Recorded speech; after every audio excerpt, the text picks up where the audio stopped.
Queridos irmãos, graça e paz. Ótimo domingo a todos. Louvamos a Deus por mais uma oportunidade que Ele nos concedeu de pregarmos a palavra santa que nos santifica, que nos fortalece, que nos traz paz, que nos exorta e que nos direciona, enfim, a uma infinidade de benefícios. A partir do momento que lemos, ouvimos a exposição da palavra de Deus. E nós temos caminhado durante um bom tempo no Evangelho segundo Marcos, na série de mensagens O Rei Servo. Bom, nessa oportunidade nós vamos ler o capítulo 6 de Marcos, do verso 1 até o verso 30. Marcos capítulo 6, do versículo 1 até o versículo 30. E o tema da mensagem é missão, rejeição e oposição. Eu vou repetir. Missão, rejeição e oposição. Vamos ler a palavra de Deus então, Marcos capítulo 6, do verso 1 ao verso 30. Leiamos. Tendo Jesus partido dali, foi para a sua terra, e os seus discípulos o acompanharam. Chegando o sábado, passou a ensinar na sinagoga, e muitos, ouvindo-o, se maravilhavam, dizendo: de onde vêm a este estas coisas? Que sabedoria é esta que lhe foi dada? E como se fazem tais maravilhas por suas mãos? Não é este o carpinteiro, filho de Maria, irmão de Tiago, José, Judas e Simão? E não vivem aqui entre nós suas irmãs? E escandalizavam-se nele. Jesus, porém, lhes disse: não há profeta sem honra, senão na sua terra, entre os seus parentes e na sua casa. Não pôde fazer ali nenhum milagre, senão curar uns poucos enfermos, impondo-lhes as mãos. Admirou-se da incredulidade deles. Contudo, percorria as aldeias circunvizinhas a ensinar. Verso 7. Chamou Jesus os 12 e passou a enviá-los de 2 a 2, dando-lhes autoridade sobre os espíritos imundos. Ordenou-lhes que nada levassem para o caminho, exceto um bordão, nem pão, nem alforge, nem dinheiro, que fossem calçados de sandálias e não usassem 2 túnicas. E recomendou-lhes: quando entrardes na alguma casa, permanecei aí até vos retirardes do lugar. Se em algum lugar não vos receberem nem vos ouvirem, ao sairdes dali, sacudi o pó dos pés, em testemunho contra eles. Então, saindo eles, pregavam ao povo que se arrependesse. Expeliam muitos demônios e curavam numerosos enfermos, ungindo-os com óleo. Verso 14. Chegou isto aos ouvidos do rei Herodes, porque o nome de Jesus já se tornara notório. E alguns diziam: João Batista ressuscitou dentre os mortos, e por isso nele operam forças miraculosas. Outros diziam: é Elias. Ainda outros: é profeta como um dos profetas. Herodes, porém, ouvindo isto, disse: é João, a quem eu mandei decapitar, que ressurgiu.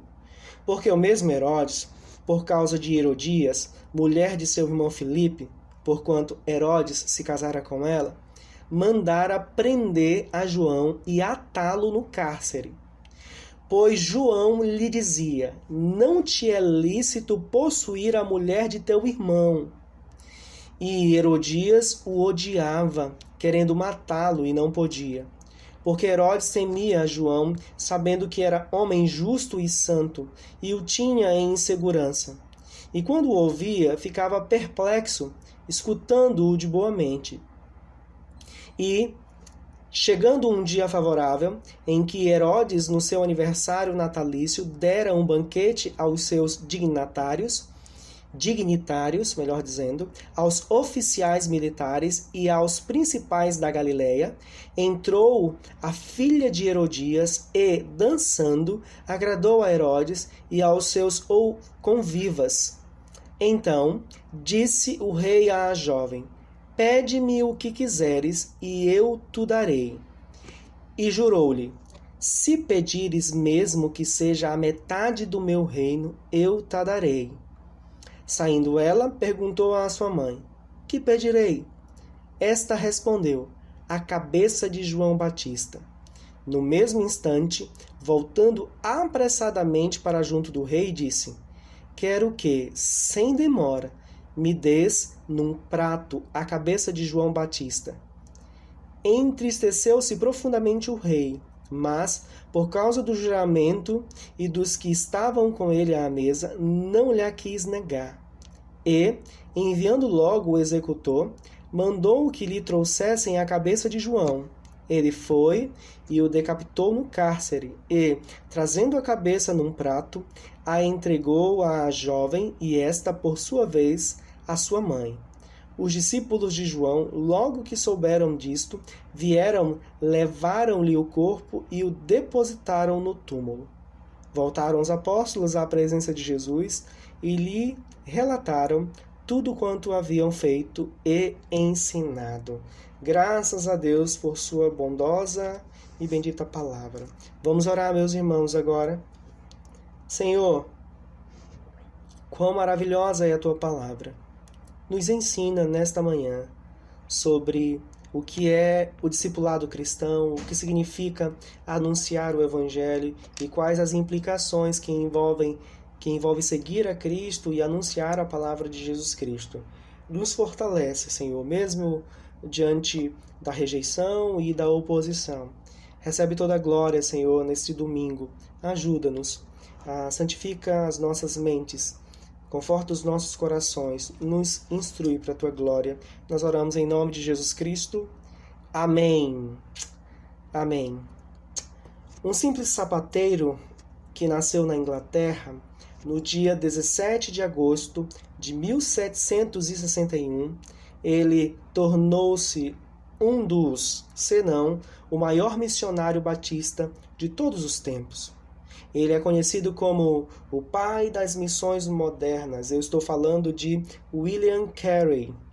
Ele foi ordenado ao ministério pastoral em 1787 e ele desenvolveu seu primeiro pastorado em uma capela batista ali na Inglaterra. Influenciado então pelos escritos de Jonathan Edwards, Carey entendeu que a grande comissão destacava a necessidade de levar o evangelho aos povos não alcançados. E inundado por esta perspectiva missional, o pastor Batista escreveu um livro intitulado Uma Averiguação da Obrigação dos Cristãos de Usar Meios para a Conversão dos Pagãos. Era um material que afirmava ser o chamado missionário parte da fé cristã, ou seja, todo aquele que foi convertido, ele tem esse ímpeto, esse desejo missional. Em meados de 1792, foi criada a Sociedade Batista Particular para a propagação do Evangelho entre os pagãos. Depois de um tempo, essa sociedade mudou de nome e passou a chamar-se de Sociedade Missionária Batista. Algum tempo depois, William pediu para fazer parte da sociedade. Bom, dando um salto temporal, em 13 de junho de 1793, Carey, juntamente com sua esposa e mais 3 filhos, embarcaram em um navio rumo à Índia para pregar o Evangelho. E é uma história linda de amor ao Evangelho acima da própria vida ou de qualquer outra coisa. Eu tenho certeza que se vocês lerem a história desse homem, vocês ficarão emocionados. Bom, mas nem tudo são flores. Não demorou muito e as primeiras dificuldades apareceram na vida de Carey e sua família. Por exemplo, o grande missionário enfrentou dificuldades para sustentar sua família. Algumas vezes ele enfrentou a escassez, falta de alimento, por exemplo.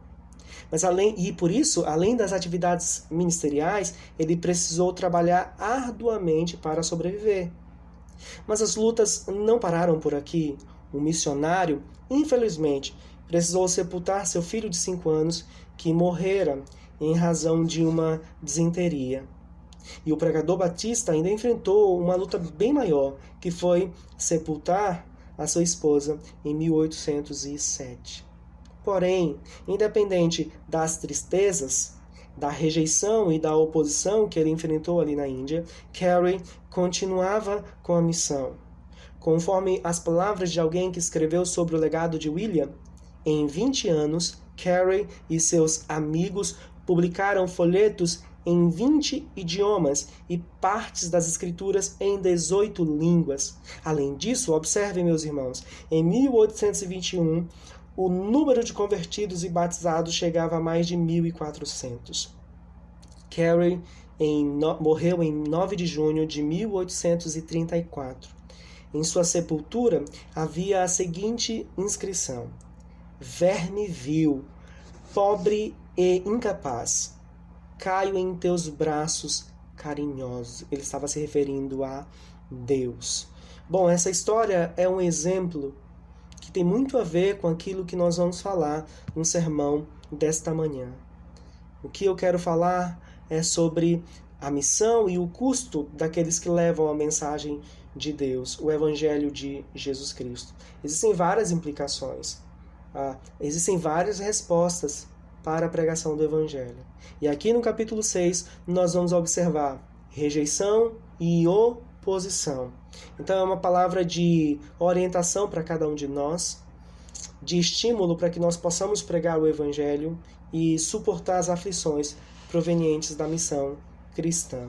Eu dividi o sermão em 2 partes. A primeira parte, o título dela é A Rejeição. Capítulo 6, do verso 1 ao verso 13. A segunda parte do sermão eu intitulei A Oposição. Capítulo 6, do verso 14 ao verso 29. Então vamos caminhar juntos. Primeira parte, a rejeição, do verso 1 até o verso 13.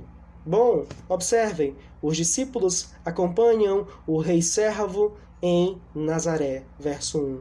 Em Mateus capítulo 2, verso 23 e Marcos capítulo 1, verso 24, Jesus Cristo é chamado de Jesus de Nazaré, porque ele passou boa parte de sua vida nessa região, a região de Nazaré.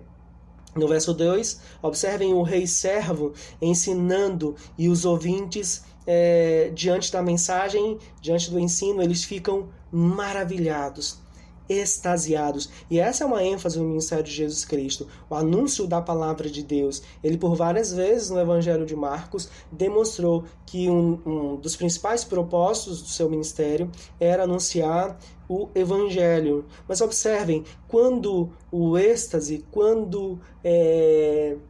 quando essa alegria, esse espanto diante do ensino é um espanto, é uma alegria passageira, observem que rapidamente essa alegria e essa admiração, ela passa. No verso 3, aqueles que estavam maravilhados agora ficam escandalizados. Observem o versículo 3. Não é este o carpinteiro, filho de Maria, irmão de Tiago, José, Judas e Simão? E não vivem aqui entre nós suas irmãs? E escandalizavam-se nele. Bom, primeira coisa que eles falam sobre Jesus Cristo era que Jesus Cristo, ele era um carpinteiro. E não era uma profissão muito bem vista diante dos gentios. Mas, bom, eles estavam dizendo apenas: esse é um homem simples e nós conhecemos a vida dele.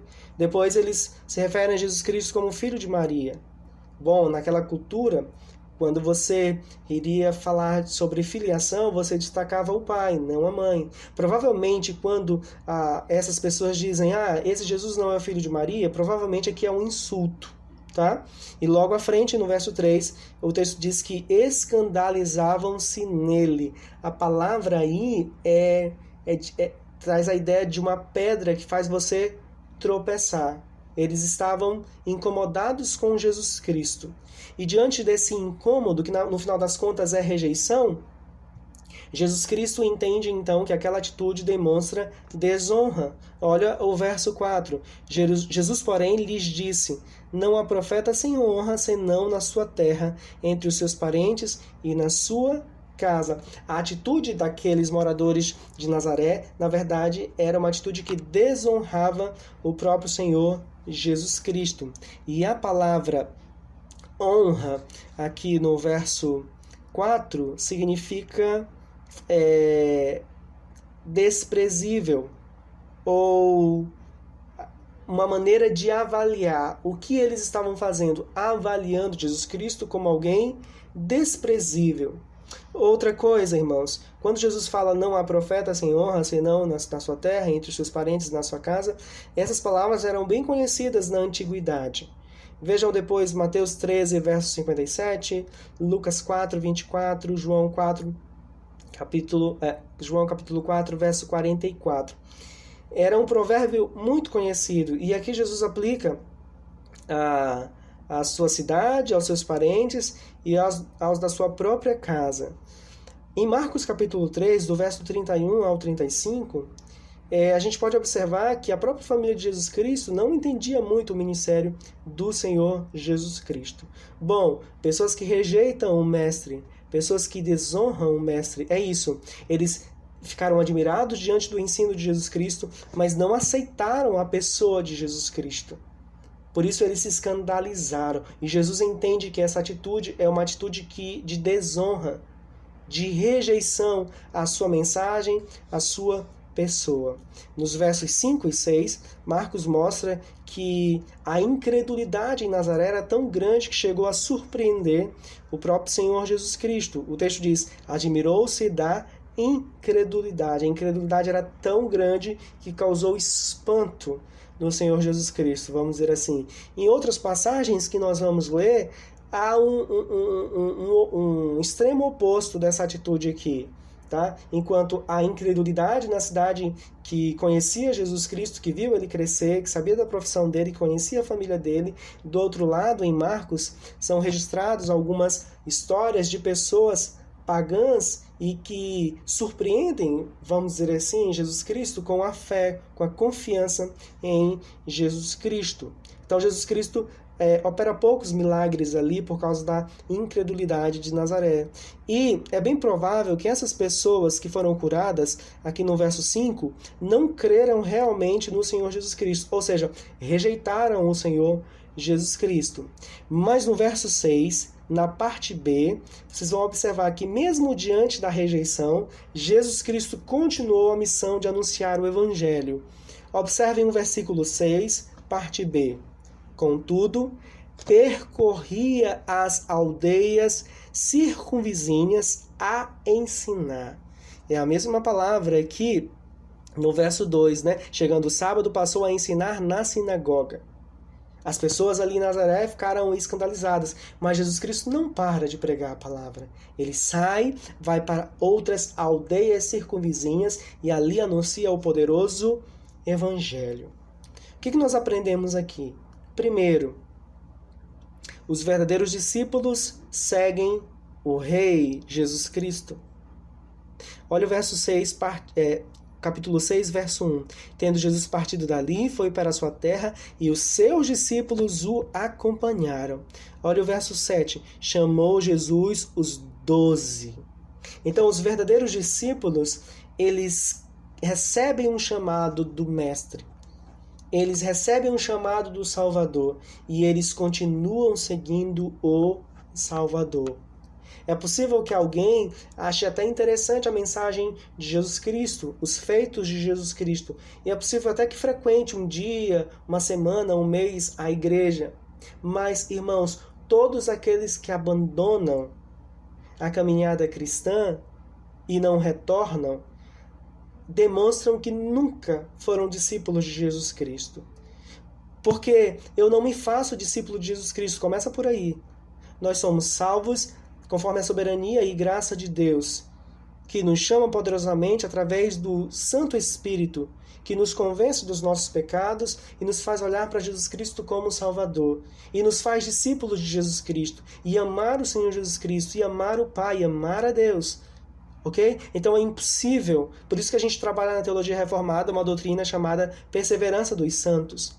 Então os verdadeiros discípulos são chamados por Jesus Cristo e continuam seguindo a Jesus Cristo pelo resto de suas vidas. Então essa é a primeira verdade que nós aprendemos aqui. Enquanto aqueles que não creem demonstram essa falta de fé por não seguirem a Cristo, do outro lado, aqueles que creem verdadeiramente em Jesus Cristo, eles seguem o Messias. Outro princípio, segundo princípio para a gente. O Rei Servo nos ensina a ensinar. O que Jesus está fazendo aqui no verso 2? O que Jesus continuou fazendo no verso 6, parte B, ensinando, anunciando o Evangelho, pregando a palavra de Deus. E é isso que ele vai, para isso que ele vai chamar os seus discípulos. Com esse objetivo, verso 7 do capítulo 6, chamou Jesus os 12 e passou a enviá-los de 2 a 2, dando-lhes autoridade sobre os espíritos imundos. Verso 8, ordenou-lhes que nada levassem. Vamos passar aqui? Pronto, verso 12 é melhor. Então, saindo eles, pregavam ao povo que se arrependessem. Então, antes de nos chamarmos para pregar o Evangelho, Jesus Cristo anunciou o Evangelho, ensinou a palavra de Deus. Como o mestre que amava o ensino, que amava a pregação, pode ter seguidores que não amam o ensino, não amam a pregação? E eu não estou falando aqui de você se tornar um professor de seminário, que todos devem ser acadêmicos, não. Mas todos que foram salvos devem conhecer o Salvador e desejar o que ele desejava. E Cristo desejava anunciar o Evangelho, ensinar o Evangelho. A começar dos nossos lares, nós devemos fazer isso. Primeiro, os pais, os homens, ensinar dentro de suas casas o Evangelho de Jesus Cristo. No ambiente de igreja, aqueles que estão caminhando com Cristo há mais tempo ensinam aqueles que estão caminhando com Cristo mais recentemente. Ensino também envolve o anúncio do Evangelho a pecadores perdidos. Então você tem vizinhos aí, se você mora em um condomínio, tá? Pelas redes sociais, então a gente está diante desse cenário aí de isolamento, mas nós podemos anunciar o Evangelho via WhatsApp, via Instagram, via Facebook. Ora, tem muita gente que discute na internet sobre arte, sobre política, então, sobre mudanças no governo, sobre vacinas, sobre coronavírus, sobre tantas coisas, e se esquecem do poder da cruz de Cristo para salvar os eleitos de Deus.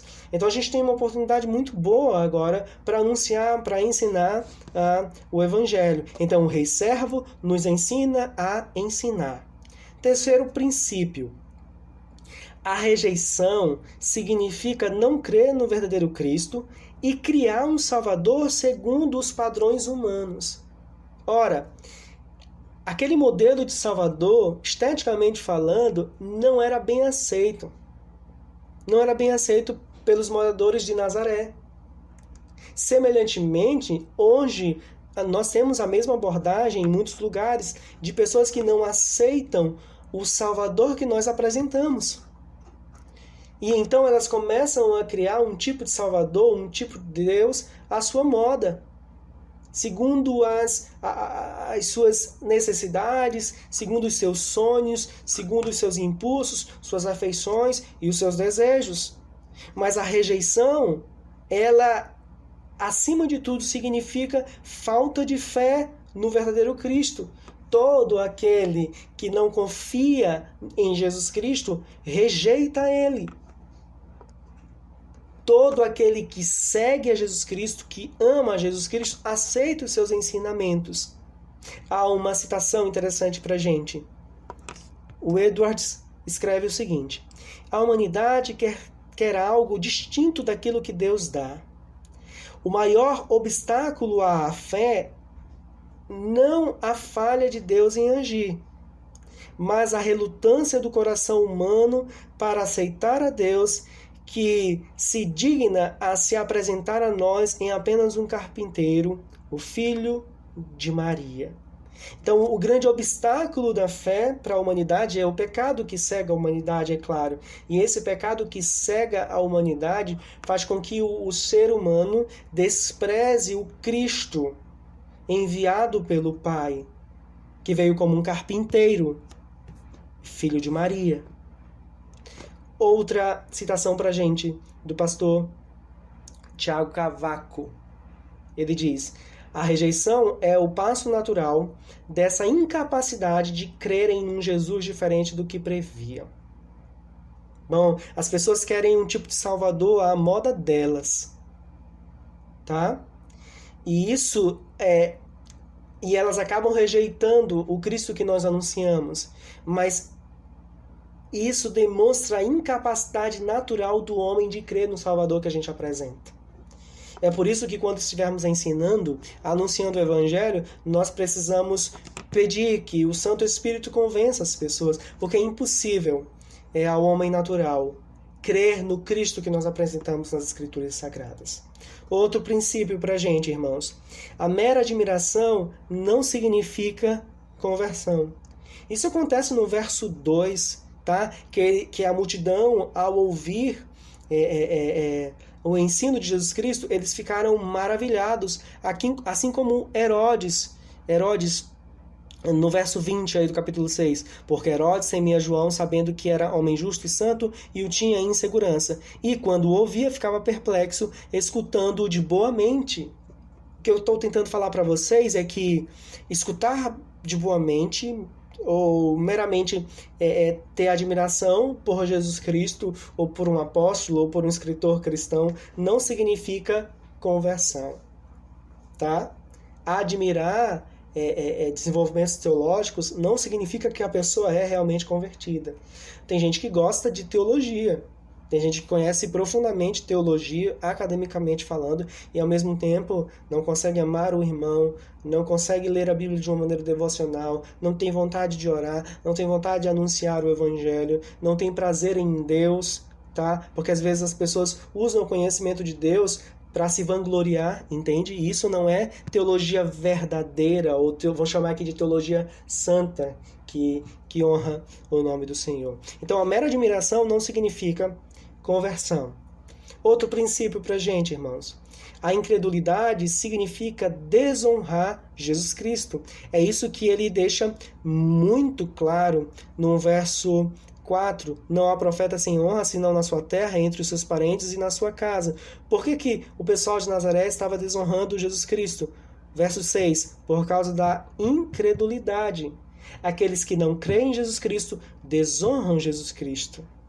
Não há quem fique neutro diante da mensagem do Evangelho. Ou você vai honrar o Senhor Jesus Cristo, ou você vai desonrá-lo. O que vai determinar a honra ou a desonra? Se você crê ou não no Senhor Jesus Cristo. Outro princípio para a gente aqui: a incredulidade significa não ter comunhão com Jesus Cristo. É isso que acontece aqui no texto. Quando Jesus Cristo percebe a incredulidade, o que ele faz? Ele saiu dali de Nazaré e foi para outras aldeias ensinar a palavra. Todos aqueles que não creem no ensino de Jesus Cristo, não creem na pessoa de Jesus Cristo, não podem ter comunhão com Ele. E a gente precisa ensinar isso para as pessoas na nossa missão. Diariamente a gente precisa dizer isso para as pessoas. A gente não tem que ter medo de ofender as pessoas. É claro que a gente não vai usar palavras ofensivas, xingar, por exemplo, isso não é bom. Nós precisamos pregar com fidelidade a palavra de Deus, mas mesmo assim algumas pessoas vão se ofender, vão se escandalizar.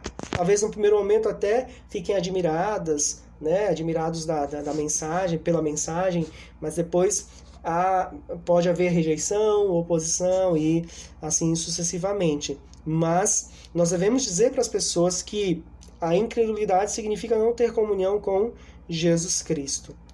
Outro princípio que a gente aprende aqui: Jesus Cristo era verdadeiramente homem. E isso você observa de uma maneira muito clara no versículo 3.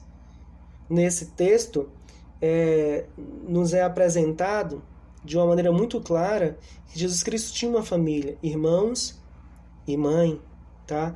Então, para todos aqueles que não creem na verdadeira humanidade de Jesus Cristo, esse texto pode fazer você mudar de opinião. Nosso Cristo era verdadeiramente homem. E a gente tem várias implicações aqui, eu quero destacar pelo menos duas.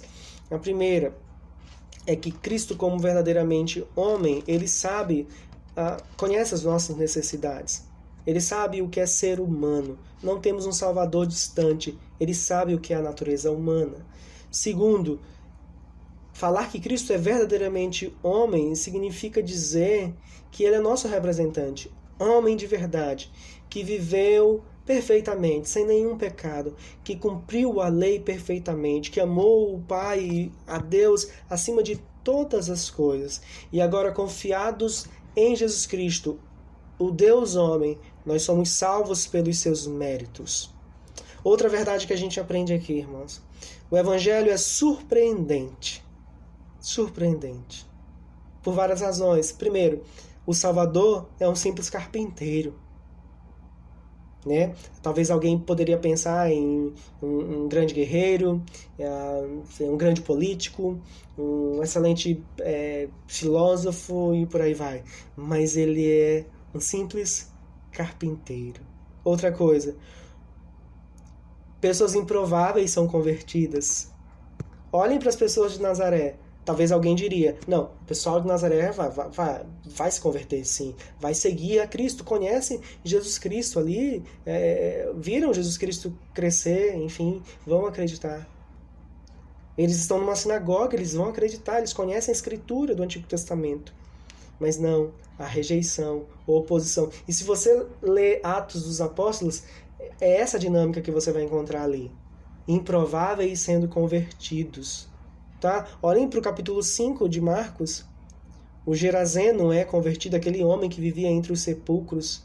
A mulher do fluxo de sangue é convertida. Então isso nos ensina que não devemos, e isso é impossível na verdade, mas às vezes a gente pensa que existe um padrão que Deus vai salvar, assim, tipo, não, Deus só vai salvar a gente que paga os impostos, que trabalha direitinho, gente que é fácil de conversar e de compartilhar o evangelho. Não, Deus salva pessoas improváveis. E eu falo de pessoas improváveis da perspectiva humana, porque nós temos essas avaliações. Porque diante de Deus todos nós somos iguais. Sem Cristo, pessoas condenáveis. Com Cristo, pessoas salvas, e salvas pela graça, não há mérito nenhum em nós. Mas assim, olhando como um ser humano, geralmente nós temos alguns padrões, né? Às vezes a nossa evangelização é limitada por esses padrões que nós criamos, né? Digo, não, fulano pode ser convertido, não, mas cicrano é impossível ele ser convertido. Mas a gente tem que lembrar de Saulo que foi convertido, a gente tem que lembrar de Zaqueu que foi convertido, a gente tem que lembrar de Levi e Mateus que foi convertido, a gente tem que lembrar sei lá, do centurião que foi convertido, de tantas outras pessoas que foram convertidas que aos olhos humanos eram quase que impossíveis de serem salvas. Vamos caminhar então aqui, irmãos. O rei servo agora, no verso 7, ele chama, ele envia e ele concede autoridade. Olha o verso 7. Chamou Jesus os 12 e passou a enviá-los de 2 a 2, dando-lhes autoridade sobre os espíritos imundos. Agora a gente tem o rei servo que não apenas ensina, mas chama outras pessoas a ensinar o Santo Evangelho em todos os lugares. E tem alguns detalhes aí o texto. Jesus Cristo passa a enviar os seus discípulos de 2 a 2. Parece que esse era um costume judaico. Leia depois Eclesiastes capítulo 4, verso 9 e verso 10.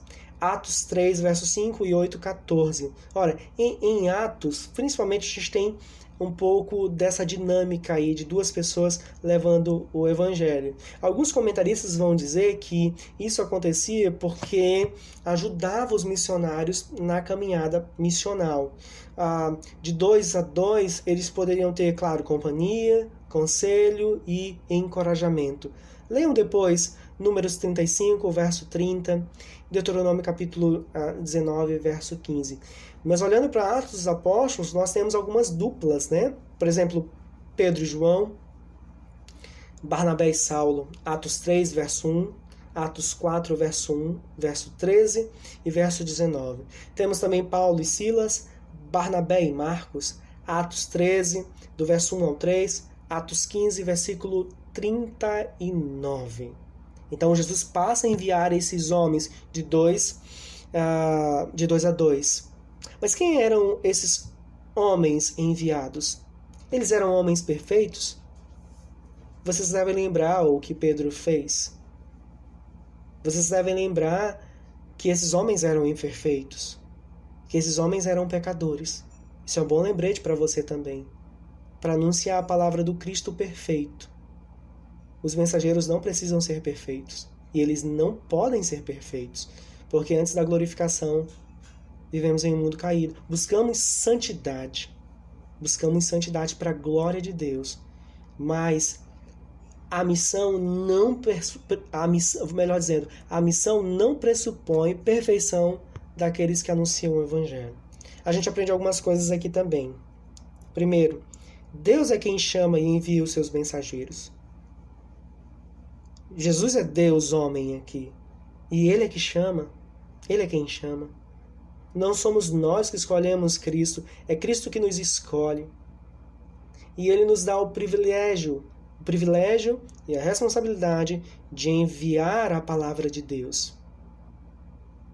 E Deus nos chamou para isso, para enviar a palavra de Deus. Então, Deus é quem chama e envia os seus mensageiros. Outra verdade: o sucesso na missão, irmãos, não depende da perfeição e dos méritos dos missionários. Às vezes a gente pensa assim, não, o Evangelho é glorioso, maravilhoso, Deus é santo, e isso é verdade, irmãos.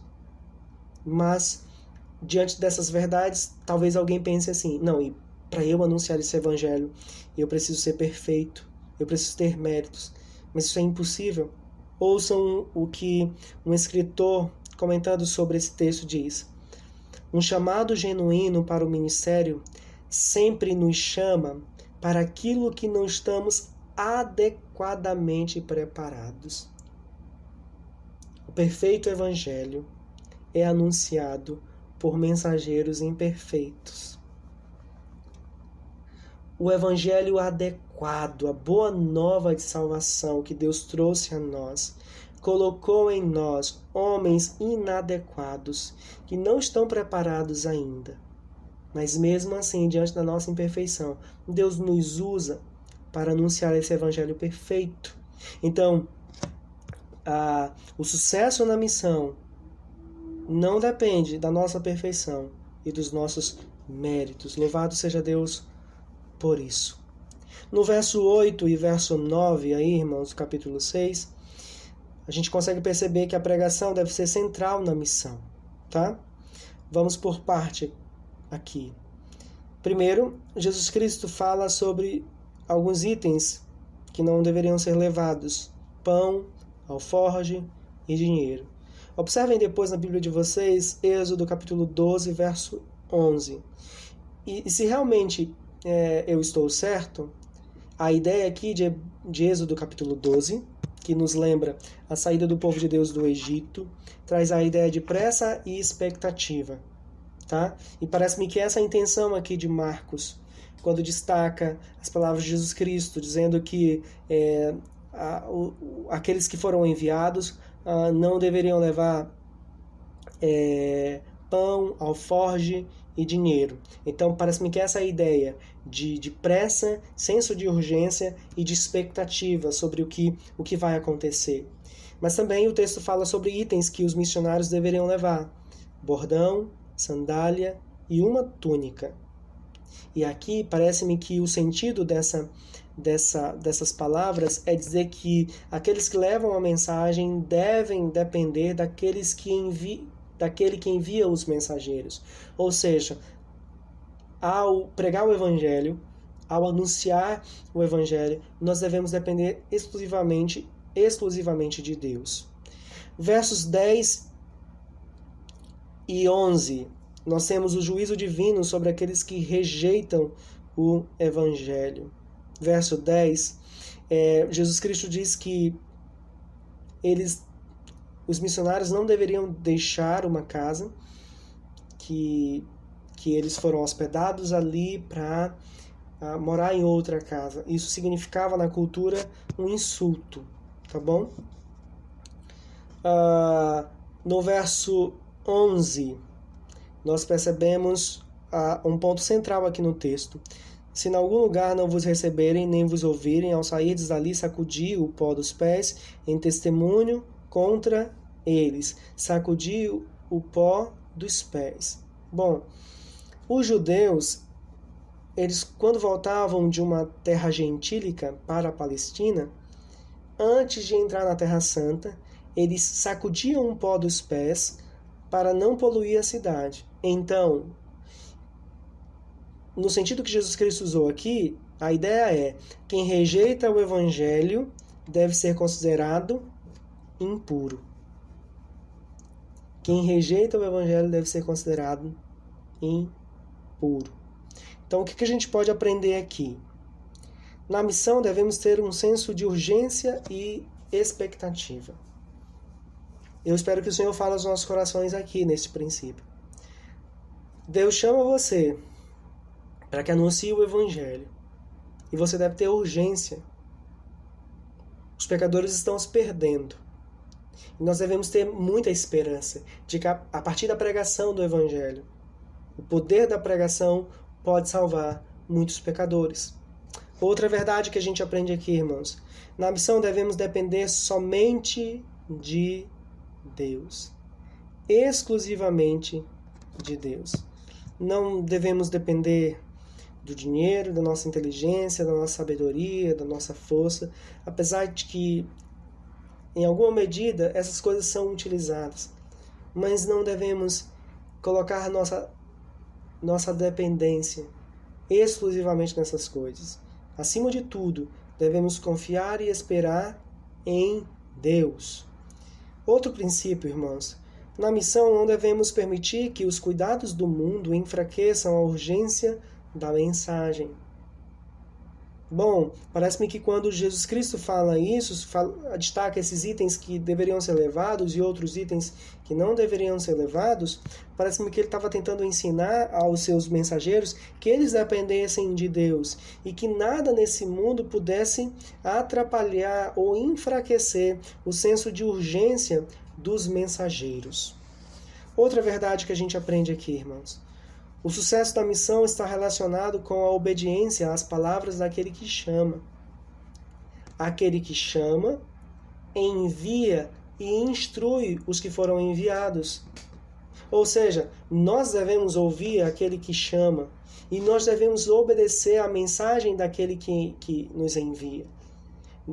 Na evangelização, no campo missionário, onde estivermos proclamando a palavra de Deus, não devemos inventar uma nova mensagem. Não devemos mudar a mensagem, nem acrescentar nada à mensagem. O Evangelho é suficiente. A cruz é suficiente.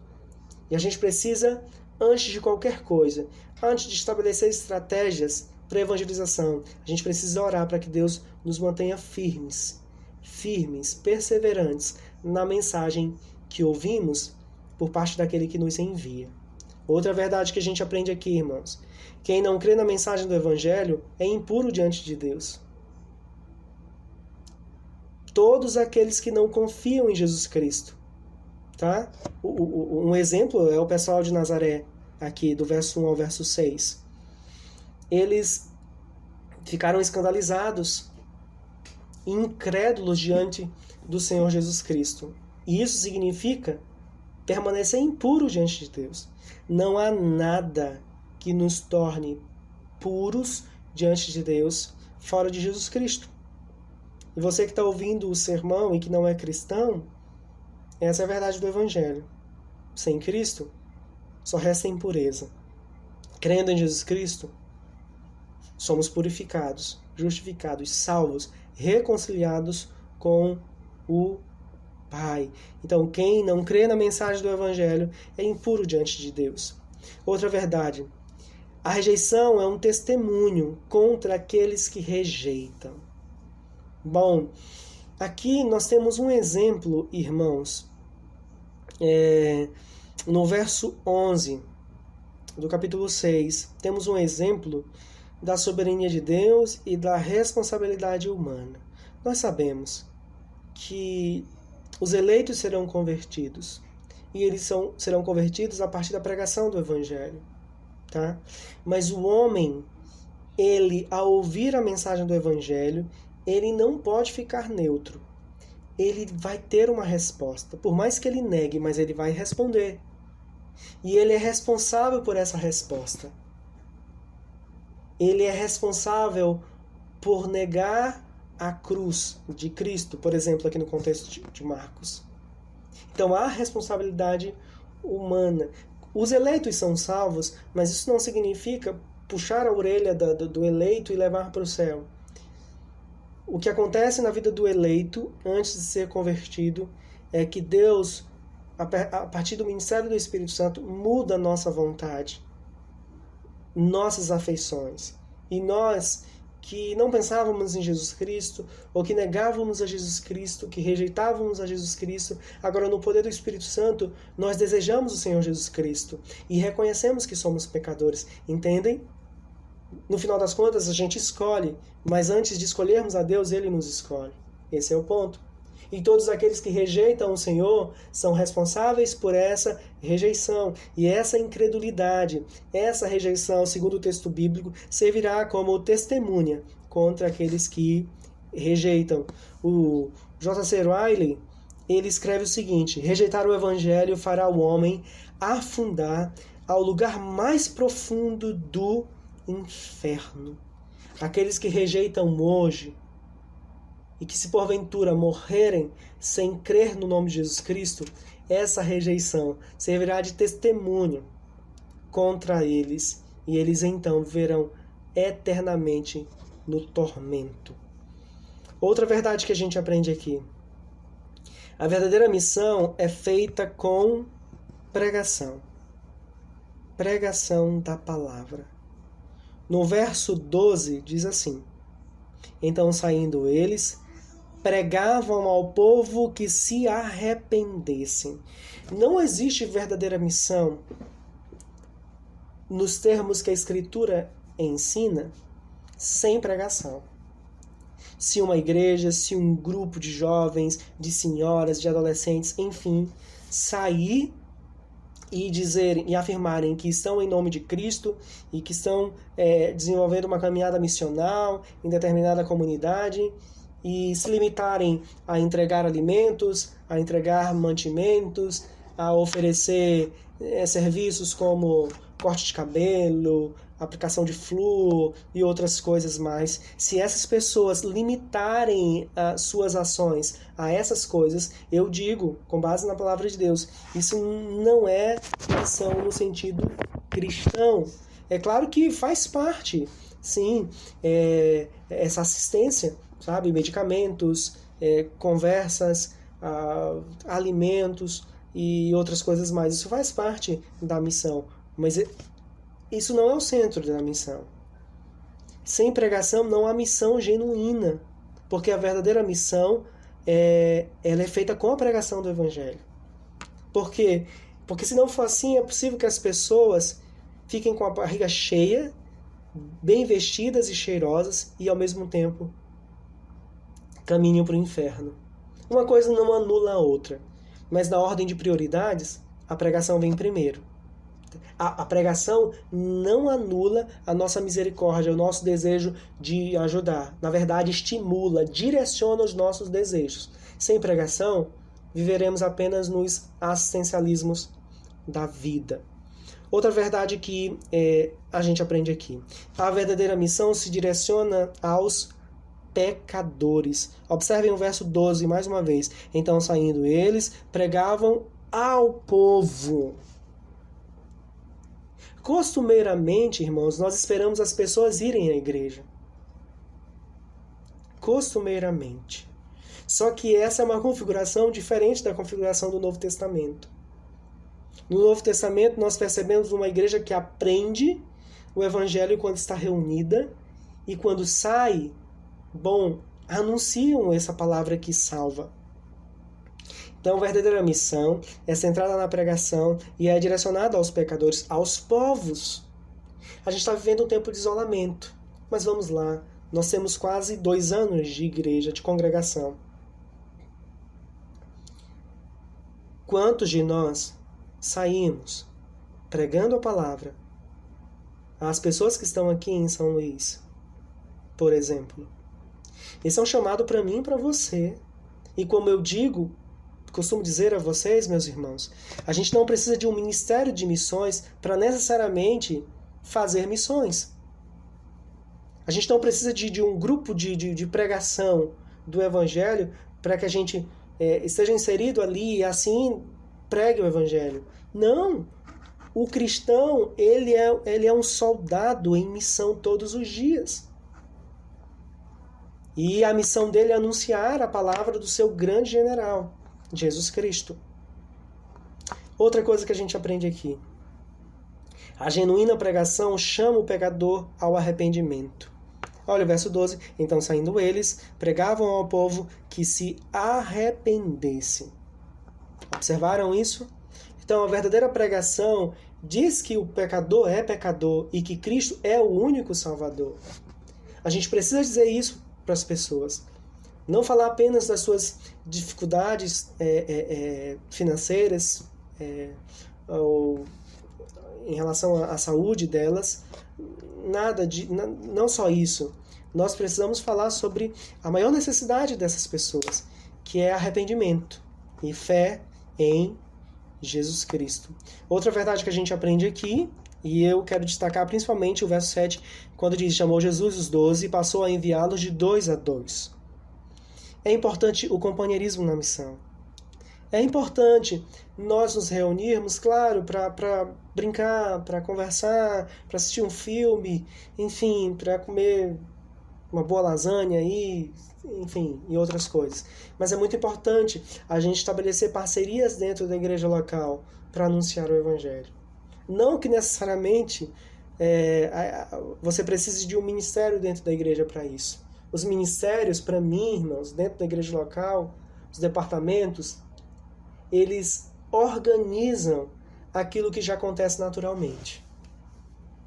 Não é o contrário. Para mim, acontece naturalmente, aquela cultura de evangelização vai crescendo dentro da igreja local, a ponto de a gente precisar organizar isso. Criando um ministério, criando um departamento. Mas é importante termos parceiros de evangelização. Faça isso, jovens, adolescentes, casais casados, enfim, nós precisamos estabelecer essas amizades intencionais. No caso aqui, a intencionalidade aqui é de pregar o Evangelho. Vamos para a segunda parte do sermão e última. A oposição do verso 14 ao verso 30. No Evangelho de Marcos, nós temos duas passagens sobre um homem, fora as passagens que falam sobre Jesus Cristo. E esse homem é João Batista. Marcos capítulo 1, do verso 2 ao 8, e agora Marcos capítulo 6, do verso 14 ao verso 29.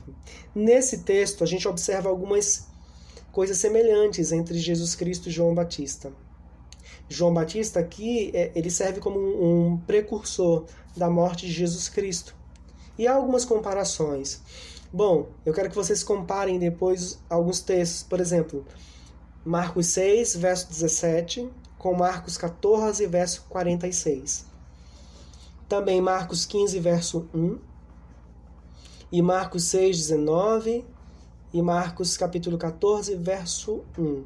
Vocês vão perceber várias similaridades aí entre Jesus Cristo e João Batista. Eu posso citar algumas. Um rei político se opõe a João Batista. No caso aqui era Herodes Antipas.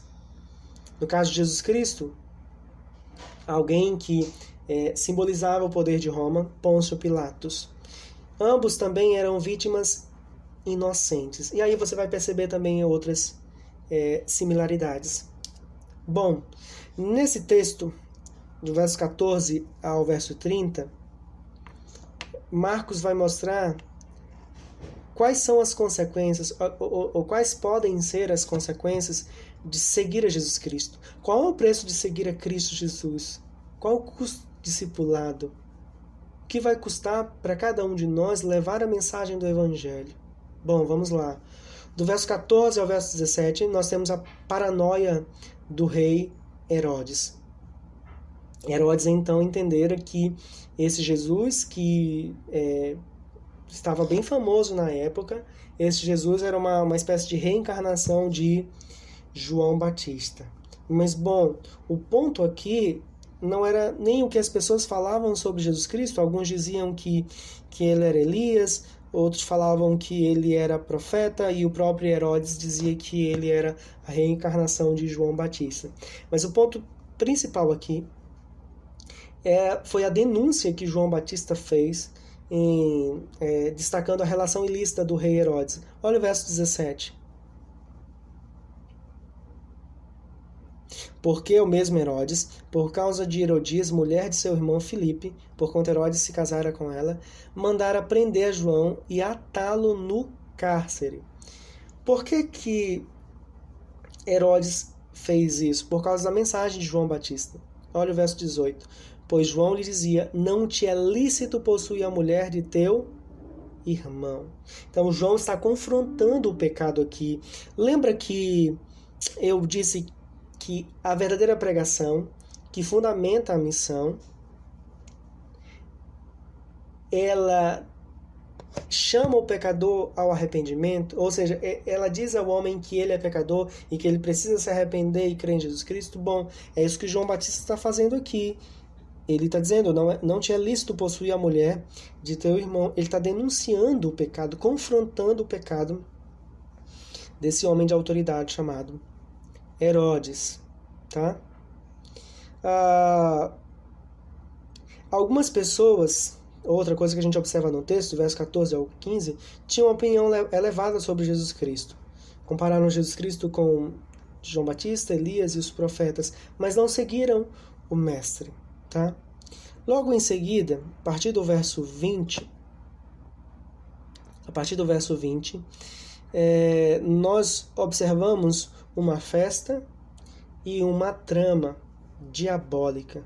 Tá? E é uma trama que até me lembra um pouco a história entre Jezabel e Nabote. Se vocês quiserem saber um pouquinho dessa história, vejam aí a Bíblia de vocês depois em 1 Reis, capítulo 19 e capítulo 21. Então, eu vou ler mais uma vez o texto aqui para que vocês relembrem a história aqui em Marcos, tá? Verso 20. Porque Herodes temia João, sabendo que era homem justo e santo, e o tinha em insegurança, e quando o ouvia ficava perplexo, escutando-o de boa mente. E chegando um dia favorável em que Herodes, no seu aniversário natalício, dera um banquete aos seus dignitários, aos oficiais militares e aos principais da Galileia, entrou a filha de Herodias e, dançando, agradou a Herodes e aos seus convivas. Então disse o rei à jovem, pede-me o que quiseres, e eu te darei. E jurou-lhe, se pedires mesmo que seja a metade do meu reino, eu te darei. Saindo ela, perguntou à sua mãe, que pedirei? Essa respondeu, a cabeça de João Batista. No mesmo instante, voltando apressadamente para junto do rei, disse, quero que, sem demora, me deis num prato a cabeça de João Batista. Entristeceu-se profundamente o rei, mas por causa do juramento e dos que estavam com ele à mesa, não lhe quis negar. E enviando logo o executor, mandou que lhe trouxessem a cabeça de João. Ele foi e o decapitou no cárcere. E, trazendo a cabeça num prato, a entregou à jovem, e esta, por sua vez, à sua mãe. Então vamos lá. Herodes amou mais a si mesmo e aos seus desejos do que a mensagem que João Batista pregava. Por mais que ele admirasse João Batista, tá? E ele ouvia até de boa mente a mensagem de João Batista, mas ouvir de boa mente, como eu falei ainda há pouco para vocês, ou até admirar a mensagem não significa crer na mensagem. Nós temos duas mulheres aqui, uma mãe e uma filha, que amam mais os seus desejos, os seus objetivos, do que a mensagem. Elas fizeram oposição à mensagem de João Batista. Não amaram a mensagem e não amaram o mensageiro. E então João Batista, por causa da mensagem que pregava, ele foi assassinado de uma maneira brutal. No verso 29, os discípulos de João, logo que souberam disto, vieram, levaram-lhe o corpo e o depositaram no túmulo, o que nos faz lembrar dos mais corajosos de Jabes de Gileade, que enterraram Saul e Jonatas, 1 Samuel, capítulo 31, do verso 11 ao 13, e também nos lembra José de Arimateia, que enterraria o corpo de Jesus Cristo, Marcos, capítulo 15, dos versos 42 ao 47. Assim também os discípulos de João fizeram. Percebam, irmãos, que não há honrarias aqui para o servo de Jesus Cristo que anunciava a mensagem de Jesus Cristo. Nós temos algumas verdades aqui para a gente. Primeira verdade: a pregação sempre enfrentará oposição. Sempre enfrentará oposição. Tem um texto muito interessante em Atos dos Apóstolos, e eu quero ler com vocês, tá? É Atos capítulo 14. Paulo, e tem dois personagens, Paulo e Barnabé. Eles estão em Icônio, depois eles vão para Listra. Em Listra, eles são adorados como dois deuses, né? Júpiter e Mercúrio. Logo em seguida, eles dizem que não, eles não devem ser adorados. Jesus Cristo é poderoso, eles devem adorar somente ao Deus verdadeiro. Olha a resposta dos servos de Jesus Cristo, verso 15 do capítulo 14 de Atos. Senhores, por que fazeis isto? Nós também somos homens como vós, sujeitos aos mesmos sentimentos, e vos anunciamos o Evangelho para que destas coisas vãs, ou seja, da idolatria, vos convertais ao Deus vivo, que fez o céu, a terra, o mar e tudo o que há neles, o qual nas gerações passadas permitiu que todos os povos andassem nos seus próprios caminhos. Contudo, não se deixou ficar sem testemunho de si mesmo, fazendo bem, dando-vos do céu chuvas e estações frutíferas, enchendo o vosso coração de fartura e de alegria. Dizendo isto, foi ainda com dificuldade que impediram as multidões de lhes oferecerem sacrifícios. Agora, observem comigo o resultado disso tudo, ou a resposta de algumas pessoas a essa mensagem de Paulo e Barnabé. Olha o verso 19 do capítulo 14 de Atos. Sobrevieram, porém, judeus de Antioquia e Icônio, e, instigando as multidões e apedrejando a Paulo, arrastaram-no para fora da cidade, dando-o por morto. Então, a pregação sempre enfrentará a oposição. Se você quer observar isso, essa verdade, olha principalmente para o livro de Atos dos Apóstolos, olha para a vida dos profetas, olha para Hebreus capítulo 11, olhem para a história da igreja. Até hoje, pregadores, pessoas que anunciam a palavra em muitos lugares do mundo estão sendo perseguidos, sofrem oposição e muitas vezes são assassinados. Segunda verdade, a pregação incomoda aqueles que estão no pecado. Irmãos, uma pregação genuína, que não confronta o pecado das pessoas, ou uma pregação que se diz genuína e que não confronta o pecado, é uma farsa. É uma pregação vazia. O que me incomoda, o que me traz infelicidade também nos últimos dias, é perceber um tipo de pregação que o pecador sai depois do sermão, o pecador perdido, que não crê em Jesus, ele sai aplaudindo. É mais uma mensagem de autoajuda, como ele pode ouvir de qualquer outra pessoa.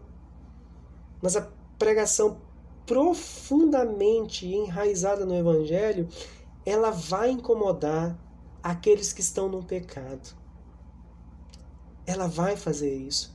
E na nossa caminhada missional, a gente tem que fazer isso. A gente não tem que se importar muito com o incômodo das pessoas.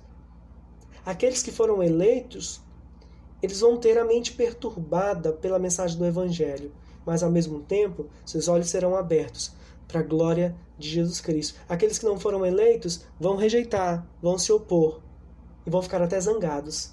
Talvez até persigam vocês. Mas não se importem com isso. Continuem anunciando. Outra verdade, seguir o autor da vida pode significar risco de morte. Ou seja, missão e martírio andam lado a lado. Talvez essa seja uma realidade muito distante de nós, mas é uma realidade muito presente na vida de muita gente aí ao redor do mundo. Principalmente em países onde há ditadura, regimes totalitários, enfim. onde, pelo simples fato de você dizer que é cristão, isso pode significar a sua morte. Então, missão e martírio andam lado a lado. Então, se preparem. Há um custo, não para ser salvo, mas porque somos salvos. O mundo odeia, de fato, aqueles que amam o Senhor da glória. Outra verdade aqui, irmãos. A morte do profeta, e é profeta aqui com letra minúscula, prefigurou a morte do grande profeta, e aqui eu me refiro a Jesus Cristo. O destino dos mensageiros, e a gente sabe como muitos mensageiros no Novo Testamento morreram, assassinados, crucificados, decapitados, apedrejados, mortes terríveis. E ao longo da história da igreja a gente observa a mesma coisa. Mas Cristo Jesus, o grande profeta, o grande mensageiro, a palavra encarnada, levou sobre si o peso do pecado de todos os eleitos. A ira de Deus estava sobre ele. Aqueles que sofreriam por causa da mensagem seriam salvos pelo grande mensageiro, pelo grande profeta Jesus Cristo. E é nele que temos salvação. E é nele que temos redenção. E é nele que somos perdoados. Então isso nos estimula, isso nos encoraja. Saber que Cristo morreu e ressuscitou por nós. Isso faz com que as nossas dores não sejam negadas e não sejam suprimidas, mas ao mesmo tempo faz com que as lutas e as perseguições não nos dominem. E é isso que acontece no texto de Atos dos Apóstolos. Se você continuar lendo o capítulo 14, o capítulo 16, mesmo depois das perseguições, Paulo, Silas, Barnabé, eles retornam às cidades que foram palcos ali de muitas lutas que eles enfrentaram, mas eles não temiam, porque muitas pessoas foram convertidas também. Então, saber que Cristo morreu por nós, saber que Ele é o nosso Salvador, isso nos estimula e nos fortalece na missão. E eu encerro trazendo algumas considerações finais. Primeira delas, irmãos, não é o tempo que convivemos com uma verdade que mostra se a aceitamos. Bom, isso aconteceu com o pessoal de Nazaré. Conviviam com a verdade da Escritura há um bom tempo e até mesmo conheciam o Rei da Glória, o Senhor Jesus Cristo. Mas o tempo que eles conviveram com a mensagem não significava que eles criam na mensagem verdadeiramente. Tem gente que cresceu na igreja, mas será que todos aqueles que cresceram na igreja, que nasceram na igreja, por assim dizer, nasceram de novo? Tiago Cavaco escreve: a familiaridade não é o critério da fé. A aceitação, sim. Então alguém pode ser muito familiar. A mensagem pode ser conhecida por alguém de uma maneira muito íntima, vamos dizer assim. Mas sem aceitação, sem fé, não vale nada, tá? Outra coisa pra gente. A recusa de um povo, ou de um grupo, ou de uma pessoa, deve nos estimular a levar o evangelho a outros. Não fique entristecido, magoado, a ponto de querer desistir de pregar o evangelho porque alguém rejeitou, porque alguém te xingou, porque, sei lá, você está sofrendo perseguição. Na verdade, que essa recusa possa te estimular a levar o evangelho a outras pessoas. Porque os eleitos de Deus ouvirão a voz do bom pastor e elas seguirão essa voz. E essa voz agora ecoa através de servos como eu e você. E a gente tem que anunciar, mesmo que alguns rejeitem, para outras pessoas essa mensagem vai invadir os seus corações e vai convertê-los. Então a mensagem da cruz é perfume de morte para alguns, perfume de vida para outros. Salva alguns e outros endurece mais o coração. Então, seja estimulado, mesmo diante das recusas, das rejeições, das oposições. Outra verdade: recusar o arrependimento é desprezar a misericórdia. Todos aqueles que recusam a necessidade de arrependimento recusam também a misericórdia. Porque nós somos salvos pela misericórdia de Deus, não há mérito em nenhum de nós que fomos salvos. E em nenhuma pessoa que ainda será salva. Então, Receba a mensagem do Evangelho agora. Se arrependa dos seus pecados, pela misericórdia e graça de Deus. E tem uma citação do Riley: quão indevidos são os homens a subestimar as coisas com as quais estão familiarizados. Lembrando mais ainda ali do contexto de Nazaré. E eu encerro dizendo que o Rei do Universo se fez carpinteiro, se fez homem, para levar sobre si os nossos pecados e nos entregar essa mensagem do Evangelho, para anunciarmos também entre os povos a mensagem do Rei do Universo que se fez homem, que morreu na terrível cruz, que venceu a morte ao terceiro dia e ressuscitou, está à destra do Pai, e todos aqueles que creem em seu nome serão salvos. Missão, rejeição e oposição. Que Deus nos abençoe. Vamos orar agora, irmãos. Senhor, te agradecemos por essa mensagem. Que tenhamos, de agora em diante, esse senso de urgência e expectativa no que diz respeito à nossa caminhada missional. E que nós possamos nos preparar e entender que há um custo por sermos discípulos de Jesus Cristo.